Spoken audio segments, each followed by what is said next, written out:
ഗിരിയേട്ടൻ തന്നെയാ അവളോട് കൂടുതൽ അടുക്കാൻ അവസരം വേണമെന്ന് പറഞ്ഞ് ബഹളം വെച്ചത്.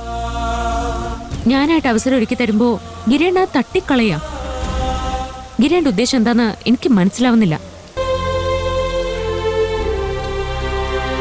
ഗിരിയേട്ടനെ ആ GK കണ്ടു പഠിക്കണം.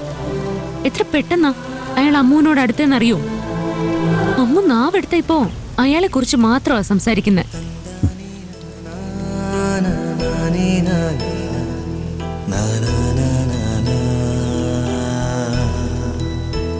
ഇത് സന്തോഷിക്കാനുള്ള കാര്യമാണോ?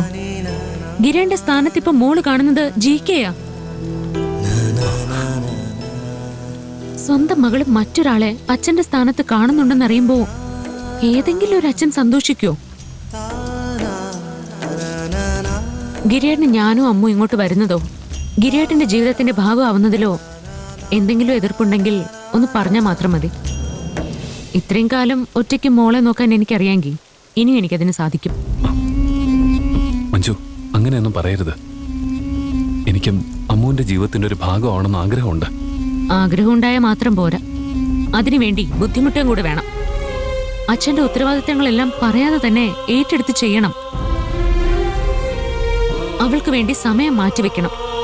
ഇതൊന്നും ചെയ്യാതെ അവള് സ്നേഹിക്കണമെന്ന് വാശി പിടിക്കുന്നതിൽ എന്തർത്ഥം ഉള്ളത്? അമ്മൂന് എന്നോട് എന്തുമാത്രം ദേഷ്യമാണെന്ന് എനിക്ക് നന്നായിട്ട് അറിയാം.